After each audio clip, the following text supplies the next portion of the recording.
രണ്ട് പേരുകൾ. എന്നാൽ അവയ്ക്കു രണ്ടിനും ഒരേ സംഖ്യകൾ. ഫലമോ? ഇരുവർക്കും ഒരേ രീതിയിലുള്ള ജീവിത വഴിത്തിരിവുകൾ. ഡിയർ ഫ്രണ്ട്സ്, ഞാൻ എം.ജി. സുദർശനൻ. ഇന്ന് ഞാൻ നിങ്ങളോട് സംസാരിക്കാൻ പോകുന്നത് ഒരു സാധാരണ സംഭവത്തെക്കുറിച്ചല്ല, നമ്മൾ എല്ലാവരെയും ചിന്തിപ്പിക്കുന്ന ഒരു ദാരുണ സംഭവത്തെക്കുറിച്ചാണ്.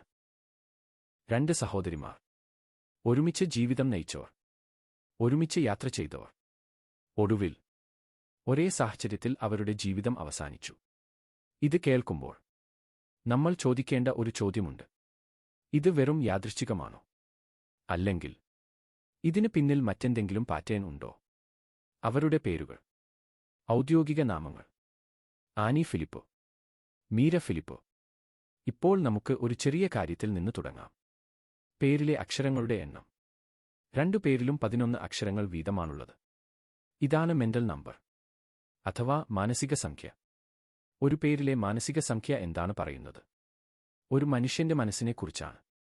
അവൻ എങ്ങനെ ചിന്തിക്കുന്നു, എങ്ങനെ പ്രതികരിക്കുന്നു, എന്താണ് അവന്റെ ഉള്ളിലെ സ്വഭാവം, ആശയങ്ങൾ, അഭിരുചികൾ, വീക്ഷണമനോഭാവം മുതലായ വ്യക്തിയുടെ മാനസികാവസ്ഥകളെ ഈ സംഖ്യയിലൂടെ കണ്ടെത്താം. ഇവിടെ ഒരു അത്ഭുതകരമായ കാര്യമുണ്ട്.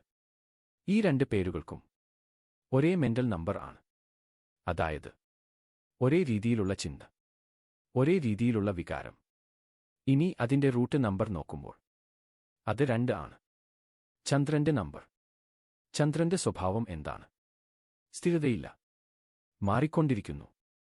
ചിലപ്പോൾ പ്രകാശം, ചിലപ്പോൾ ഇരുട്ട്. ഇതേ സ്വഭാവം ഇവരുടെ മനസ്സിലും കാണാം. വളരെ സെൻസിറ്റീവ്, നിസാര പ്രശ്നങ്ങളിൽ പോലും പെട്ടെന്ന് ആശയറ്റുകൊണ്ട് വിഷണ്ണരാകുന്ന ചേതോവികാരം. വളരെ ഇമോഷണൽ ആണ്. ഇനി മെന്റൽ നമ്പർ 11 ആണ്. ഇത് ഒരു സാധാരണ നമ്പർ അല്ല. ഇത് പലപ്പോഴും ഒരു മുന്നറിയിപ്പ് പോലെ പ്രവർത്തിക്കും. ഉള്ളിൽ നടക്കുന്ന സംഘർഷങ്ങൾ, നിഗൂഢരഹസ്യങ്ങൾ തേടി പോകാനുള്ള താൽപ്പര്യം, ഇരുൾനിറഞ്ഞ വഴികളിലൂടെ മനസ്സ് ചരിക്കുക. പുറത്തു കാണാൻ കഴിയാത്ത പ്രശ്നങ്ങൾ. മനസ്സിന്റെ സ്വഭാവങ്ങൾ പുറത്തു കാണാൻ കഴിയാത്തതിനാൽ എല്ലാം നോർമലായി മറ്റുള്ളവർക്ക് തോന്നും. അതേസമയം അശുഭസൂചകമായ പതിയിരിക്കുന്ന ആപത്തുകൾക്ക് ഈ മനസ്സ് വഴിയൊരുക്കുന്നു. ഇത് ഏറ്റവും പ്രധാനപ്പെട്ട കാര്യമാണ്. വ്യക്തികളുടെ മനസ്സിന്റെ വ്യവഹാരങ്ങൾ പുറത്തു കാണാൻ സാധിക്കില്ലല്ലോ. അതുകൊണ്ട് തന്നെ മറ്റുള്ളവർക്ക് എല്ലാം നോർമൽ ആയിട്ടാണ് തോന്നിയത്. പക്ഷേ ഈ രണ്ട് പേരുകൾക്ക് തമ്മിൽ യഥാർത്ഥത്തിൽ ഒരേ മനസ്സായിരുന്നു. ഒരാൾ ചിന്തിക്കുന്നതിനെ മറ്റേയാൾ ചോദ്യം ചെയ്യാതെ സ്വീകരിക്കുന്ന അവസ്ഥ. അതിന് കാരണം ഒരേ മാനസിക സംഖ്യ വന്നതിനാൽ മറ്റേയാളും അതുപോലെ തന്നെയാണ് ചിന്തിച്ചത്. ഇതാണ് അവരുടെ ബന്ധം. ഇനി അടുത്ത ഭാഗത്തേക്ക് പോകാം. Karmic number. പേരിന്റെ കാർമിക് നമ്പർ കണ്ടെത്താനായി ഓരോ അക്ഷരത്തിനും താഴെയായി അക്ഷരങ്ങളുടെ മൂല്യം എന്റെ ബുക്കിൽ കൊടുത്തിരിക്കുന്നത് എടുത്തെഴുതുക. ശേഷം അതിന്റെ ആകെത്തുക വലതുവശത്ത് എഴുതുക. ഇത് എന്താണ് പറയുന്നത്?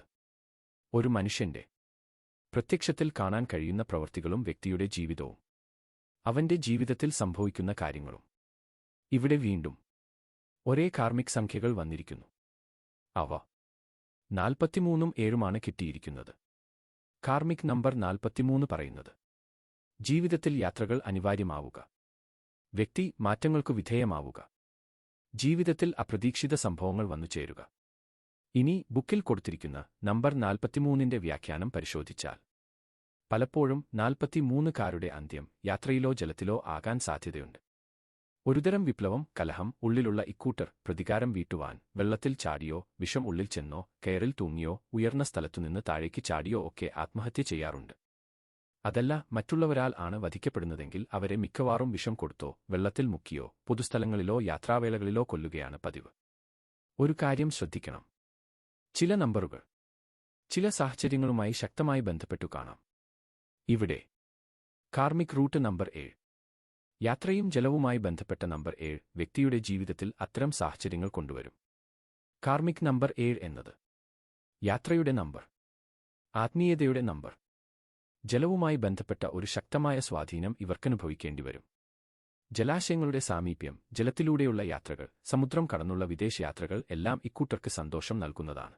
ഇക്കാണുന്ന ചിത്രത്തിൽ പോലും അവർക്ക് പിന്നിൽ ജലമാണ് കാണുന്നത്. ജലവുമായുള്ള അവരുടെ അഭേദ്യമായ ബന്ധത്തെയാണ് ഈ ചിത്രവും സൂചിപ്പിക്കുന്നത്.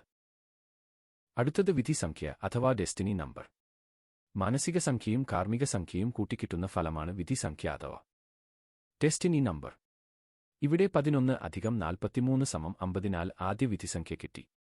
നമ്പർ 54ന്റെ വ്യാഖ്യാനത്തോടൊപ്പം നമ്പർ 27 കൂടി പരിശോധിക്കണമെന്ന് ബുക്കിൽ പറയുന്നു. വ്യക്തിയുടെ ബുദ്ധിപരമായ കഴിവുകൾ കൊണ്ടുള്ള പ്രവൃത്തിയുടെ പ്രതിഫലം പാരിതോഷികം ഈ നമ്പർ വാഗ്ദാനം ചെയ്യുന്നു. മുൻകാലങ്ങളിൽ സ്വന്തം ബുദ്ധിവൈഭവത്തിലൂടെ പ്രവർത്തിച്ചതിന്റെ ഫലം അംഗീകാരം വ്യക്തിക്ക് പിന്നീട് കൈവരുമെന്ന് നമ്പർ 27 സൂചിപ്പിക്കുന്നു. ഇവരിലൊരാൾ സോഫ്റ്റ്വെയർ എഞ്ചിനീയറും മറ്റേയാൾ എക്സ്റേ ടെക്നീഷ്യനും ആയി അമേരിക്കയിൽ ജോലി ചെയ്തു വരികയായിരുന്നു. ബുദ്ധിപരമായ അച്ചീവ്മെന്റുകൾ ഇവിടെ കൃത്യമായി വരുന്നു. ആദ്യ പാദത്തിലെ നേട്ടങ്ങൾക്കുശേഷം രണ്ടാം പാദത്തിൽ വിധിസംഖ്യയായി വരുന്നത് 11+7=18 എന്ന സംഖ്യയാണ്. നമ്പർ 18ന്റെ വ്യാഖ്യാനം ബുക്കിൽ കൊടുത്തിരിക്കുന്നത് ഒന്ന് പരിശോധിക്കാം. നമ്പർ 18 നിർവചിക്കാൻ പ്രയാസമേറിയതാണ്. ഈ നമ്പർ മറ്റുള്ളവരിൽ നിന്ന് ചതി, വിശ്വാസവഞ്ചന, തെറ്റിദ്ധാരണ എന്നിവയ്ക്കെല്ലാം കാരണമാകും. കൂടാതെ കൊടുങ്കാറ്റ്, അഗ്നി, ജലം, വിസ്ഫോടനം എന്നിവ മൂലമുള്ള അപകട സൂചനകളും തരുന്നു. എന്തായാലും കൂട്ടിക്കിട്ടുന്നത് നമ്പർ 18 ആണെങ്കിൽ വ്യക്തി വളരെ ജാഗ്രത, സൂക്ഷ്മത, ശ്രദ്ധ, മുൻകരുതൽ എല്ലാം ഉള്ളവനായിരിക്കണം. രണ്ട് പേരുകൾ ചേരുമ്പോൾ നമ്പർ 18 വരികയാണെങ്കിൽ അവർ ഒരുമിച്ചുള്ള യാത്രകൾ, പ്രത്യേകിച്ച് ബൈക്ക് യാത്രകൾ, വെള്ളത്തിലിറങ്ങുക എന്നിവ ഒഴിവാക്കുന്നതാണ് നല്ലത്. ഇപ്പോൾ ഈ 3 കാര്യങ്ങൾ ചേർത്ത് നോക്കൂ. ഒരേ മനസ്സ്, ഒരേ പ്രവർത്തന സ്വഭാവം, ഒരേ ജീവിത ദിശ. ഇനി വിധിസംഖ്യ. ആദ്യ ഘട്ടത്തിൽ വിധിസംഖ്യയായി നമ്പർ 54 വന്നപ്പോൾ അവർ ജീവിതത്തിൽ മുന്നേറ്റം കൈവരിച്ചു. നല്ല ജോലി, നല്ല സ്ഥാനം. പക്ഷേ അടുത്ത ഘട്ടത്തിൽ അന്തിമവിധിയായി നമ്പർ 18 വന്നപ്പോൾ ശക്തമായ വികാരാവസ്ഥ, ചിന്തിക്കാതെ വൈകാരികമായി എടുത്ത തീരുമാനങ്ങൾ, കാടുകേറിയ മനോനിലയ്ക്കു കാരണമായി ചന്ദ്രന്റെ നീചസംഖ്യയായ 11ഉം കർമ്മം കൊണ്ട് ധാരാളം യാത്രകൾ ചെയ്യിക്കുന്ന ജലസംബന്ധിയായ കേതുവും വിധിയുടെ സംഖ്യയായി വികാരവിക്ഷോഭത്തിനും ചിന്തിക്കാതെയുള്ള എടുത്തുചാട്ടത്തിനും കാരണമായി ചൊവ്വായുടെ സ്വാധീനവും ആ സഹോദരിമാരെ ഈ പാവനമായ ജീവിതം ഉപേക്ഷിക്കാൻ പോലും തീരുമാനമെടുപ്പിച്ചു എന്നുള്ളതാണ്. ഇതാണ് ടേണിംഗ് പോയിന്റ്. ഇനി ഏറ്റവും പ്രധാനപ്പെട്ട ഭാഗം, അവരുടെ വ്യക്തിഗത പേരുകൾ. ആനി, മീര. ഇവ ചേർന്നപ്പോൾ വീണ്ടും ഒരേ പാറ്റേൺ. ഇവിടെ നമ്മൾ കാണുന്നത് ഒരേ മാനസികാവസ്ഥയുടെ നമ്പറുകളായ 5+5=10. ഒരേ പ്രവൃത്തി ജീവിതത്തിന്റെ കാർമിക് നമ്പറുകളായ 17+17=34. ഒരേ വിധിക്കു കാരണമായ 10+34=44. മാനസികമായി ഇരുവർക്കും 5 വന്നത് മനപ്പൊരുത്തവും അതിന്റെ ടോട്ടൽ 10 എന്നത് ഗാഢമായ സൗഹൃദവും അവർക്കിടയിൽ ഉണ്ടാക്കി.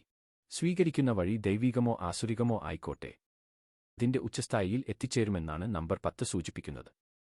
കാർമികം 30-നാലും അതിന്റെ റൂട്ട് നമ്പർ 7 വന്നത് ഇരുവരെയും വിദൂരയാത്രകളും വിദേശവാസവും ജലസാമീപ്യവും ഉള്ളവരാക്കി.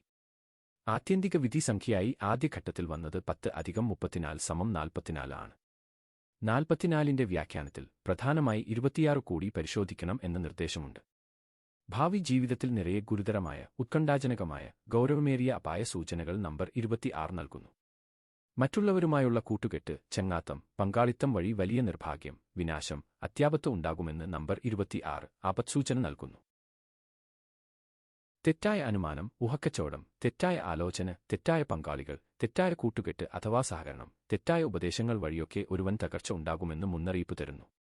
ഭാവി ജീവിതത്തെ നമ്പർ 26 സൂചിപ്പിക്കുന്നുവെങ്കിൽ വ്യക്തി ഓരോ ചുവടും വളരെ ശ്രദ്ധയോടെ മുന്നോട്ട് വയ്ക്കണമെന്ന് ഈ നമ്പർ മുന്നറിയിപ്പ് തരുന്നു. രണ്ടു പേരുകൾ ചേരുമ്പോൾ നമ്പർ 26 വന്നാൽ അവർ ഒരുമിച്ചുള്ള പങ്കാളിത്തമോ യാത്രാവേളകളോ ഒഴിവാക്കേണ്ടതാണ്. അഥവാ ഒരുമിച്ചു പോകേണ്ടവർ ആണെങ്കിൽ ഭാവിയിൽ അപ്രതീക്ഷിത സംഭവങ്ങൾ ഉണ്ടാകാമെന്ന ധാരണയിൽ വേണ്ട മുൻകരുതലുകൾ എടുത്തിരിക്കണം. പരസ്പരം ആരോഗ്യകരമായ ഇടപെടൽ ആണുള്ളതെങ്കിൽ ബാഹ്യശക്തികൾ മൂലമുള്ള അപ്രതീക്ഷിത തകർച്ചയ്ക്കെതിരെ ജാഗ്രത പുലർത്തണം. യുദ്ധം, വിപ്ലവം, അപകടങ്ങൾ, വിസ്ഫോടനങ്ങൾ എന്നിവയ്ക്കെതിരെ സദാ ജാഗ്രത പുലർത്തണം. രണ്ടാം ഘട്ടത്തിൽ മാനസിക സംഖ്യ 10 കാർമിക് റൂട്ട് നമ്പർ 7=17 വന്നു. 17ന്റെ വ്യാഖ്യാനം പറയുന്നത് നമ്പർ 17 ആധ്യാത്മികതയുടെ നമ്പർ ആണ്. നമ്പർ 17 പ്രതിനിധീകരിക്കുന്ന വ്യക്തി വളരെക്കാലത്തെ കഷ്ടപ്പാടുകൾക്കും ജീവിത പരീക്ഷണങ്ങൾക്കും ഒടുവിൽ സ്വകാര്യ ജീവിതത്തിലോ ഔദ്യോഗിക ജീവിതത്തിലോ ആത്മീയമായും മാനസികമായും വളരെ ഉയർന്ന തലത്തിൽ എത്തിച്ചേരും. നമ്പർ 17നെ ശാശ്വതമായ, അനശ്വരമായ അമരത്വത്തിന്റെ നമ്പർ ആയാണ് പരിഗണിക്കുന്നത്. വ്യക്തിയുടെ പേര് അയാളുടെ മരണശേഷവും ഏറെക്കാലം നിലനിൽക്കും. നമ്പർ 17കാർക്ക് ജീവിതത്തിൽ ഒരു സമയം കഴിയുമ്പോൾ ഭൗതിക കാമനകളോട് ഒരുതരം വിരക്തി ഉണ്ടാകാറുണ്ട്. രണ്ട് വ്യക്തികൾ ചേരുമ്പോൾ നമ്പർ 17 ആണ് വരുന്നതെങ്കിൽ അവർക്കിടയിൽ ഒരുതരം ആത്മീയ ബന്ധമാകും ഉൽപ്പന്നമാകുന്നത്. അവർ ദമ്പതിമാരാണെങ്കിൽ അധികം താമസിയാതെ ലൗകിക ജീവിതത്തിൽ നിന്ന് വിരക്തി, ഭൗതിക നേട്ടങ്ങൾക്ക് വിരാമം, ആരോഗ്യപ്രശ്നങ്ങളാൽ വേർപിരിയൽ ഇത്യാദി വിധികൾക്ക് യോഗമുണ്ടാകും. ഭൗതിക ജീവിതം വെടിഞ്ഞ് ആത്മീയ പാതയിൽ മുഴുവൻ സമയവും അർപ്പിക്കുന്നവരുമുണ്ട്. മേൽവിവരിച്ച നമ്പർ 17ന്റെ വ്യാഖ്യാനത്തിൽ രണ്ടുപേർ ചേർന്നുള്ള ഏതുവിധത്തിലുള്ള പങ്കാളിത്തമായാലും അവർക്കിടയിൽ ഒരു ആത്മീയ ബന്ധമാകും ഉൽപ്പന്നമാവുക എന്നും ഈ ജീവിതത്തോട് തന്നെ വിരക്തിയുണ്ടാവുകയും ചെയ്യും എന്ന് പറഞ്ഞിരിക്കുന്നു. മറ്റു വിരുദ്ധ സംഖ്യകൾക്കൊപ്പം നമ്പർ 17 വിധിസംഖ്യയായി വന്നത് ഒടുവിൽ ഇരുവരെയും സ്വന്തം ജീവിതത്തോട് വിരക്തിയുള്ളവരാക്കി മാറ്റി.